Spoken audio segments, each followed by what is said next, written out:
C'est beaucoup de témoignages et je suis vraiment content de ce qui s'est passé ce matin, tout ce qui a été donné, déjà apporté. C'est vraiment un menu complet. Et c'est important surtout la parole en action, ce qui se passe, ce que vivent les uns les autres, ce qui se passe dans la ville, ce qui se passe dans le monde entier même. On a parlé du Cambodge, ce qu'on peut faire en Inde. Et Dieu demande qu'on ne soit pas indifférent à la pauvreté qui est autour de nous. Amen. Et j'ai un message peut-être un petit peu difficile, mais comme il y a eu une parole de jugement pendant un moment dans la louange, des fois c'est pas facile à avaler, hein, et moi, ça m'encourage pour ce que je vais donner aussi, parce que bon, il y a des fois des choses, on ne sait pas trop si c'est conduit par Dieu ou pas. Et le titre de mon message, ce serait une adoration mal placée. Donc hein, on adore, mais pas comme il faut. Et voilà. Si vous vous rappelez l'autre fois, bon, ça fait un peu longtemps, mais j'avais parlé sur Acte 17 et Paul qui s'était adressé aux Athéniens. Et puis je vous ai donné 3 conseils, comment il avait opéré pour parler aux Athéniens, qui étaient des Grecs, un peu d'une culture comme nous, qui sont très intellectuels et pas très, penchés sur les plaisirs, plus que sur Dieu, pas très spirituels forcément. Et j'avais donné 3 principes. Le premier, c'était de respecter les croyances des gens. Il les a respectés, il a regardé la ville, tout ça, et il a utilisé leurs croyances pour annoncer l'évangile. Donc c'est important, nous, de ne pas juger, de ne pas casser. Et c'est ce qu'on apprend aussi dans le parcours Alpha. Hein. Ceux qui vont suivre ce parcours, je vous l'encourage vraiment à le suivre, parce qu'on apprend, on change nos méthodes un peu trop évangéliques et un peu trop cassantes, qui ne sont pas respectueuses du vécu de chacun. On n'est pas là pour juger, mais pour accompagner. Premier principe. Le deuxième, c'était de dépendre du Saint-Esprit, de vraiment écouter le Saint-Esprit. Ce qu'on apprend, à faire attention. Et puis le troisième principe, de faire attention aux automatismes. On a tous des automatismes, et quand on entend un mot, c'est un cliché déjà, et puis on a déjà entendu parler de ça, et puis on déconnecte, et on débranche, ou on dit, bon, alors quand on entend le mot évangélique, bon, c'est comme ça, quoi. Et puis maintenant, si on parle donc en évangélique, ben, clac, ça va caser les gens dans une certaine chose, et donc il faut éviter, faire attention à ces automatismes, et puis aider les gens à les casser, quoi, donc, hein. Et là, je voulais aussi vous essayer de changer certains automatismes qu'on a quand on parle de Dieu et de la maison de Dieu. On a des automatismes dans notre culture, et je voulais un peu les casser ce matin. Et tout d'abord, en reprenant le Acte 17, donc le discours de Paul aux Athéniens, en le changeant et en le transformant simplement comme ça, hein, personnellement, mais en gardant quand même la parole, le discours de Paul aux Anéciens. Anéciens, je vous trouve à tous égards extrêmement religieux. En effet, tandis que je me parcourais votre ville et regardais vos nombreux sanctuaires, j'ai même découvert un autel immense sur lequel était inscrit « Visitation ». Eh bien, ce que vous vénérez avec tant d'attention, c'est ce que je vous proclame ce matin. Dieu a visité son peuple au travers de son Fils Jésus-Christ, pour que nous puissions le connaître et le rencontrer. Ce Dieu qui a créé l'univers et tout ce qui s'y trouve, et qui est Seigneur des cieux et de la terre, n'habite pas dans des temples ou des édifices construits par la main de l'homme. C'est ce passage en particulier que je voudrais travailler. Dieu n'habite pas dans des temples ou des édifices construits par la main de l'homme. Il n'est pas non plus servi par des mains humaines, comme s'il lui manquait quelque chose, puisque c'est lui qui donne à tous la vie et le souffle et toutes choses. Il n'a pas besoin qu'on lui offre d'autres sacrifices, puisque c'est lui, Jésus, qui s'est offert. Alors plutôt que de lui offrir des bougies pour qu'il daigne exaucer vos prières, offrez-lui tout votre cœur, afin qu'il puisse lui-même être votre lumière et vous éclairer sur votre chemin. Voilà une façon peut-être d'annoncer autrement l'évangile, de prendre les gens là où ils sont et puis de les aider à faire cette rencontre avec Dieu. On n'annonce pas une religion, on annonce une relation avec Dieu. Hein. Mais des fois, on refait une religion quand même. Et je vais vous montrer qu'on a quand même des travers qui nous font ramener aux mêmes choses que ce qu'ont vécu nos ancêtres. Je voulais prendre aussi le dernier discours d'Étienne, Acte 7, 48. C'est donc quand il était persécuté, enfin quand il a été interrogé par le Sanhédrin, c'est là. où il a dit quelque chose, où il a repris un peu ces mots. C'est Salomon, donc acte 7, 47, mais c'est Salomon qui lui a construit un temple donc pour Dieu. Cependant, le Très-Haut n'habite pas dans des temples faits par la main de l'homme. Comme le dit le prophète, « Le ciel est mon trône et la terre mon marchepied. Quelle maison pourrez-vous me construire ?» dit le Seigneur. « Ou quel endroit pourrait être mon lieu de repos ? N'est-ce pas ma main qui a fait tout cela ? Homme réfractaire, incirconcis de cœur et d'oreille, vous vous opposez toujours au Saint-Esprit. Vous êtes bien comme vos ancêtres. Lequel des prophètes, vos ancêtres, n'ont-ils pas persécuté ? Ils ont tué ceux qui vous annonçaient d'avance la venue du juste. Et c'est lui que vous avez maintenant fait arrêter et dont vous êtes devenus les meurtriers, vous qui avez reçu la loi par l'intermédiaire des anges et qui ne l'avez pas gardée. Voilà, on s'est opposé, en pensant bien faire, ils se sont opposés au plan de Dieu.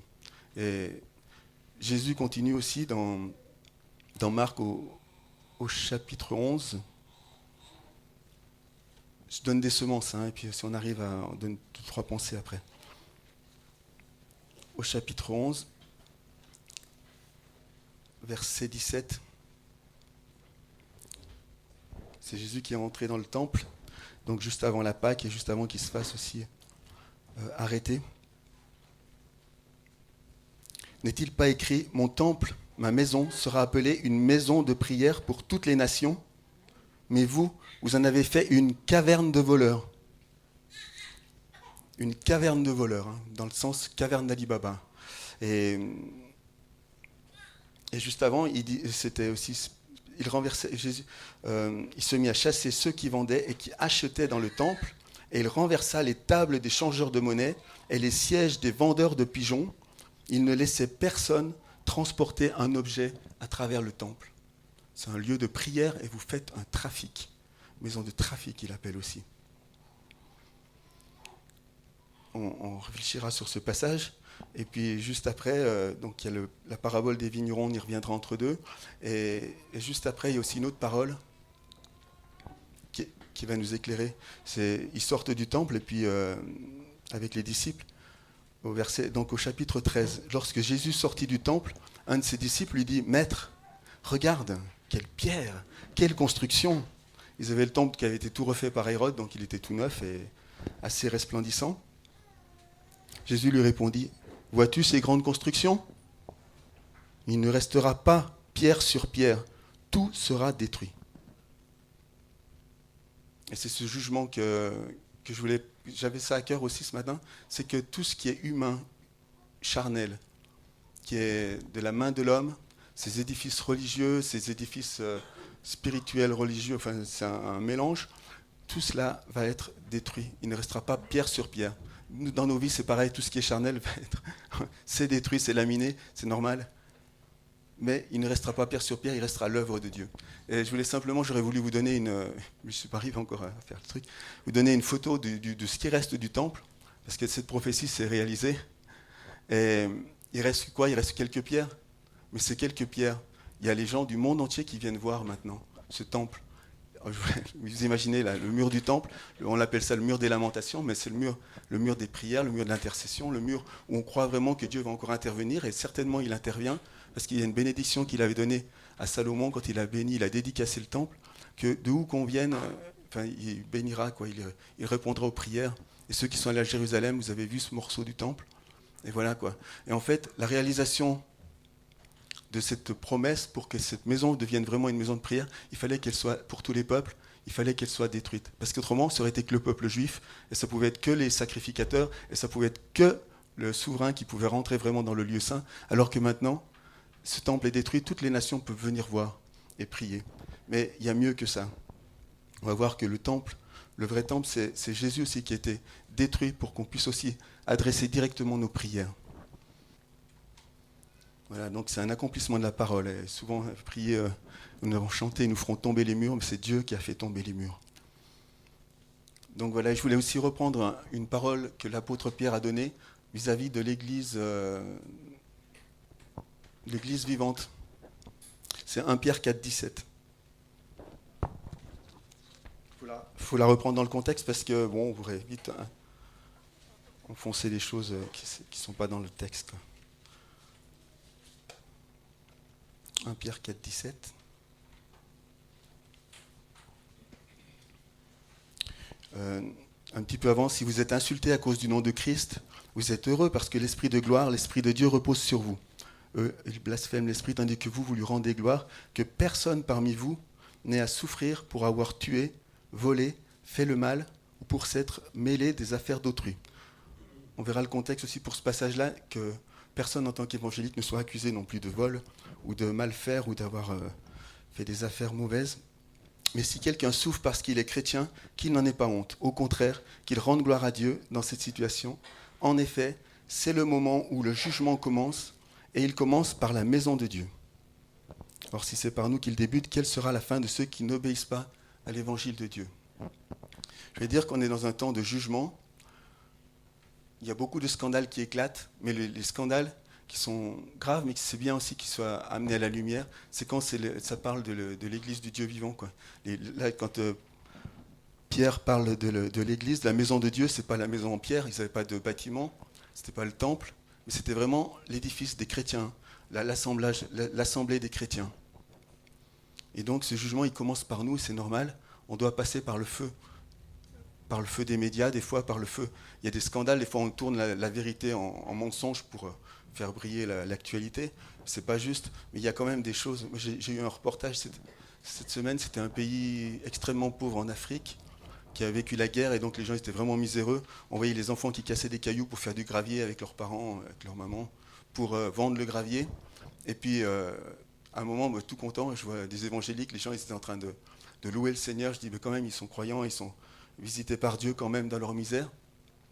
Mais la terreur, la chose horrible, c'était qu'il y avait le pasteur, il faisait l'appel, donc bien sûr les médias, les caméras elles sont braquées sur les offrandes, et le pasteur il disait, allez, venez, apportez vos 50 francs, vos 100 francs, apportez à Dieu, vous serez bénis. Et il y avait donc tout le message de la prospérité, de l'abondance qui était donné, et le pasteur il était super bien habillé, en costume super bien net, et ils étaient toute une équipe d'anciens, enfin non, 2-3 anciens, qui étaient bien gras et bien brillants. Et puis le peuple tout mal habillé, qui apportait son argent, qu'on voyait qu'ils avaient gagné en cassant des cailloux, quoi. C'était misérable. Ils arrivent juste à survivre, quoi. Et c'est vraiment terrible. Je me dis, mais quoi, qu'est-ce que c'est? C'est ça le message de l'Église? Est-ce que c'est apporter à Dieu et vous serez bénis? C'est pas juste. Qu'est-ce qu'ils font pour les pauvres? C'est ce qu'on a entendu aussi ce matin. Au lieu de t'enrichir, pourquoi tu t'enrichis? C'est pas pour toi que Dieu a donné les choses. On doit rendre au Créateur, on doit rendre à lui. Et puis surtout, on n'est pas là pour recevoir des gens. C'est vrai que quand on donne à Dieu, il bénit. Mais ce qui est important, c'est que nous, l'Église, on ne soit pas là pour faire des bâtiments ou pour vivre du ministère, mais pour trouver des solutions pour la vie, pour la cité, comment s'occuper des pauvres, comment s'occuper des malheureux, des miséreux, quelle que soit leur misère, hein, trouver des solutions. Ce Dieu a prévu des choses. Il nous a... Enfin, on a une bonne nouvelle, quoi, et on ne doit pas reproduire un clergé, on ne doit pas reproduire des choses qu'on a dénoncées autrefois. Comme je dis, je suis sorti d'un certain système, je n'ai pas envie de le reconstruire. Et je me disais aussi, on doit régler le problème de la faim. On a dit, si par exemple, on donne une canne à pêche, il y a un proverbe qui dit, si tu donnes un poisson à quelqu'un, tu vas le nourrir une journée, tu donnes une canne à pêche, tu le nourris toute sa vie. On ne va pas régler le problème de la faim par des cannes à pêche, parce que de toute façon, il y a déjà des problèmes de poissons et de surpêchage. Mais c'est pour dire qu'il y a des principes de vie que Dieu peut nous donner, hein, pour qu'on arrive à s'en sortir. Il veut donner une bénédiction. On est créatif, on a un cerveau, et on peut l'utiliser pour Dieu. Si quelqu'un qui a de l'argent, il peut investir, donner des microcrédits. On peut soutenir des projets, comme on peut essayer de le faire maintenant de plus en plus dans l'Église, mais de trouver des idées, comment s'occuper des femmes qui sont malheureuses, comment s'occuper, au travers de nos déchirements, de nos vécus tels qu'ils sont, comment s'occuper de ceux qui souffrent, donc, hein, et au travers de ce que nous avons vécu nous-mêmes. Voilà, l'Évangile, c'est pas seulement amassé comme une caverne de voleurs, mais c'est vraiment redistribuer ce que le monde essaye de faire, redistribuer aux pauvres, puis on voit qu'il y a des scandales qui éclaboussent de plus en plus, mais qu'on ne trouve pas ces scandales dans l'Église. Amen. Qu'on puisse s'examiner et voir comment être de bons intendants. J'en remets encore une. mais on la connaît tous par cœur. Et elle est gentille, cette parole, et on croit tellement bien faire C'est Matthieu 16, c'est la pensée de Jésus, en fait, pour l'Église. Matthieu 16, au verset 17.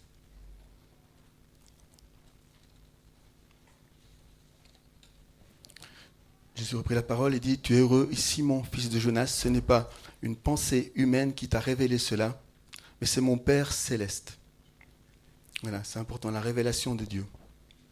C'est qui a révélé cette pensée. Et moi, je te dis, parce qu'il a dit « Tu es le Messie, le Fils du Dieu vivant. » Et moi, je te dis que tu es Pierre et que sur ce rocher, je construirai mon église et les portes du séjour des morts ne l'emporteront pas sur elle. Mon église, c'est Ecclésia, hein, c'est pas une église, donc un bâtiment, on pense souvent c'est église, c'est pas non plus le rassemblement des chrétiens. Ecclésia, c'est infiniment plus que ça. L'Ecclésia, c'était l'assemblée des justes qui gérait la ville. Donc une ecclésia, c'est un ensemble de gens qui ont des solutions pour la ville, des gens qui solutionnent la ville, qui gèrent, qui ont autorité, qui protègent dans la prière, enfin tout un ensemble. Jésus a prévu bien plus grand qu'un petit bâtiment, que selon notre religion d'antan, ou bien plus grand, une pensée bien plus grande. Et il dit, les portes des séjours des morts ne prévaudront pas contre elle. Je le vois dans le sens du jugement. La porte du séjour des morts, ce qui se trouve dans la porte du séjour des morts, c'est qu'il est déjà allé trop loin, il est devant l'enfer. Et celui qui vit vraiment l'ecclésia, celui qui vit la vie de Jésus, vraiment le modèle qu'il a vécu, il ne va pas se retrouver à cet endroit-là, aux portes de l'enfer. Il ne sera pas passé par le jugement, il traversera l'épreuve du feu, l'épreuve du jugement qui vient sur ce monde. Voilà, donc c'est important de nous examiner et de savoir comment on travaille, afin qu'on puisse résister au jour du jugement. Amen. Et tant qu'on est vivant, on peut dire Amen et se réjouir, même si c'est un jugement, des fois c'est pas très agréable à vivre, c'est pas très agréable de se remettre en question, de se dire j'ai vécu toute ma vie dans un système abusif, je vais changer, un système qui n'était pas juste, je vais changer, mais je suis encore vivant aujourd'hui, je peux encore pouvoir faire quelque chose avec Dieu. Amen. On peut marcher, rechercher dans l'esprit. Voilà. Je fais une petite définition. L'Ecclésia est un corps, un dispositif pensé par Dieu selon son cœur et sa créativité, selon sa diversité, sa sagesse bienveillante, ses prévenantes, sa toute connaissance, propre à chaque ville, chaque région, selon les besoins spécifiques et les capacités et les dons des participants. C'est-à-dire vraiment quelque chose qui est spécial à chaque ville, à chaque assemblée. Un dispositif, une assemblée qui a des dons particuliers pour le monde, pour manifester le royaume de Dieu. Et donc, s'il ne restera pas pierre sur pierre qui ne soit renversé dans ces temps de jugement, dans les constructions humaines, charnelles et diaboliques, il y a le capitalisme, le socialisme, l'humanisme, les raisonnements, toutes les fausses sagesses, les faux dieux, tout va être éprouvé, épuré, mais la pierre de la montagne qui va descendre de la montagne, qui va faire tomber cette statue, qui est décrochée du ciel par aucune main, hein, c'est pas les chrétiens qui vont faire descendre les choses, c'est vraiment Dieu qui juge, hein, on n'a pas jugé. Mais par contre, on a intérêt à se tenir au bon endroit, au bon moment. Amen. C'était juste entre le chapitre 11 et le chapitre 13 du jugement, il y a la parabole des vignerons. Marc 12, 1 à 12. On avait déjà eu l'occasion. Bonne journée. Hein. On avait eu l'occasion d'en parler, de partager. Et simplement, Dieu a prêté sa vigne à des vignerons et il attend un salaire. Et ces vignerons n'ont versé rien du tout à Dieu. Non seulement ils n'ont rien versé aux propriétaires, mais en plus, ils ont tué ceux qui annonçaient, les prophètes, même son fils, hein, ils ont tué. Et comment Jésus peut donner cette parabole à des gens qui faisaient un service selon Dieu, selon la loi de Moïse. Ils étaient en train d'offrir des sacrifices à Dieu et des choses. Et Jésus il a renversé tout ça. Et puis il leur dit, vous avez accumulé pour vous au lieu de donner à Dieu. Alors qu'eux, ils faisaient les sacrifices, ils faisaient les choses comme ça avait été écrit. Mais il y a une façon de faire les choses qui donne la gloire à Dieu, qui donne la louange à Dieu, qui donne le fruit à Dieu ou qui le donne à l'homme. Et c'est de savoir, nous, comment on est dirigé. Est-ce qu'on est dirigé vers un système humain qui donne la gloire aux hommes ou qui donne la gloire à Dieu? Et voilà, donc ça, bon, on peut faire vite, mais enfin, on peut parler longtemps. Mais dans cette parabole aussi, je vous lis juste au verset 10. N'avez-vous pas lu cette parole de l'Écriture? La pierre qu'ont rejetée ceux qui construisaient est devenue la pierre angulaire. C'est l'œuvre du Seigneur et c'est un prodige à nos yeux. En fait, les constructeurs ont repoussé la pierre de grâce, la pierre la plus belle, celle qui fait l'angle. Ça veut dire que c'est une pierre qui est taillée sur tous les côtés, quoi. Elle est parfaite. Elle peut aligner 2 murs tranquille. Et après, le travail est simple pour tout le reste du mur. Si la tête est droite, la tête du mur, tout le reste est droit. Mais si on prend n'importe quelle pierre religieuse, eh ben c'est tout tordu et c'est tout, et ça peut pas tenir. Et c'est ce qui va se passer dans les systèmes humains. C'est pour ça qu'on doit vraiment ne pas rejeter Jésus dans sa faiblesse. Il n'était pas de la bonne famille, on l'a rejeté pourquoi? Il n'était pas de la bonne famille, de la bonne tribu, il était pas très bon parleur, parce que quand il parlait, il y en a qui étaient pour, il y en a qui étaient contre. Il y avait beaucoup de choses qui faisaient qu'on l'a rejeté, mais cette pierre, c'est quand même la pierre de l'angle. Hein, et c'est dit aussi que celui sur qui elle tombe, il sera brisé. Donc c'est ce qu'on vit, hein, chacun, on doit vivre des brisements, le brisement de la chair, mais celui sur qui elle tombera, je veux dire, celui qui tombe sur cette pierre, il est brisé, mais celui sur qui elle tombera au jugement, il sera écrasé, là, ce sera différent.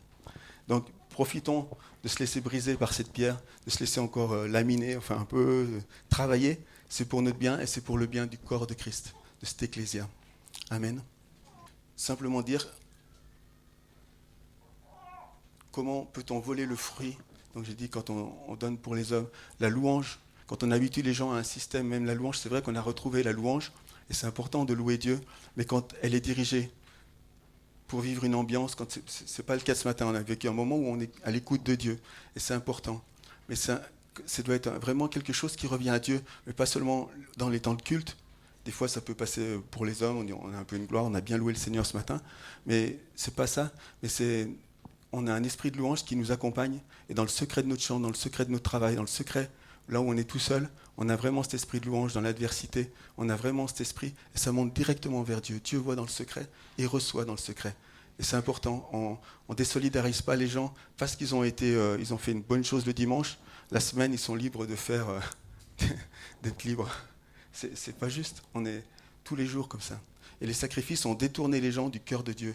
Hein, les sacrifices il fallait payer, une fois qu'on était payé, qu'on avait payé la grosse bête, bien le prix, on était tranquille, et c'était faux. C'était simplement de comprendre qu'on avait besoin d'un substitut. Quel que soit le sacrifice, que ce soit un pigeon, pour un pauvre c'était un pigeon, il suffisait, une tourterelle ou une colombe, et puis, ou pour quelqu'un qui a plus d'argent, c'est normal, il paye plus, mais c'était le même but, c'était de revoir qu'il fallait que quelqu'un meure à notre place, et ce sacrifice c'est Jésus. On est là parce que Jésus il a payé à notre place, c'est tout. Voilà, donc on est gracié, et puis... Mais ne perdons pas cela de notre pensée, de notre vue, toute notre vie aussi, qu'on dépende de ce sacrifice, de cette dépendance de Dieu, et puis qu'on lui donne toujours l'amour, la louange, la reconnaissance. C'est ce précieux fruit de la vigne qui doit lui revenir directement et en tout temps. Il l'attend au moment où justement où c'est le plus dur à sortir, hein, des fois. Voilà. Et je disais, plutôt qu'une grosse cathédrale vide, sombre, où Dieu n'y est pas, il faut qu'il y ait des cœurs sincères, il faut qu'il y ait des... Dieu, il écoute les prières sincères dans ces endroits. Hein. Moi, il m'a écouté quand j'étais dans des endroits... il entend, mais c'est plus long des fois le chemin. Mais même dans une assemblée vivante, dynamique, des fois, on ne sent pas le Seigneur, parce qu'il y a des pressions humaines. Il faut qu'il y ait vraiment cette liberté de l'esprit, qu'il y ait cette écoute, qui n'est pas forcément le folklore charismatique, mais une écoute de Dieu, hein. C'est pas un brouhaha, c'est pas forcément, mais qui est vraiment, et que chaque visiteur puisse être libre d'être lui-même et de rencontrer Dieu à cet endroit, dans l'assemblée, quand il est avec nous aussi dans la semaine, hein, qui est cet endroit, qu'on soit des tabernacles du Dieu vivant, qui est cette présence de Dieu en nous. Ce qui était glorieux dans le temple de Salomon, c'était pas tellement les pierres et les monuments, c'était vraiment la présence de Dieu à l'intérieur. C'était ça qui était le plus glorieux. Et ce qu'on a besoin de rechercher et de vivre ensemble. Amen. Donc c'est vrai qu'on recherche une salle plus grande, mais que ce ne soit pas notre priorité. Notre priorité, c'est que Dieu soit au milieu de nous à tout temps, à tout endroit, puis qu'il pourvoie aussi pour qu'on ne soit pas dépassé par des budgets énormes, et qu'on n'ait plus que ça à penser, mais vraiment qu'on ait d'abord le but, le souhait du bien de la ville et du pays. Amen. Seigneur, merci pour ta parole, qu'elle nous travaille encore et que tu fasses ton œuvre pour juger ce qu'il y a en nous qui n'est pas encore à ta gloire, et que tu viennes nous aider à adorer, de faire une vraie adoration en esprit, en vérité, Seigneur, en tout temps, et qu'elle te revienne directement, Seigneur. Merci encore. Merci de conduire et d'accompagner chacun, de bénir cette journée. Amen.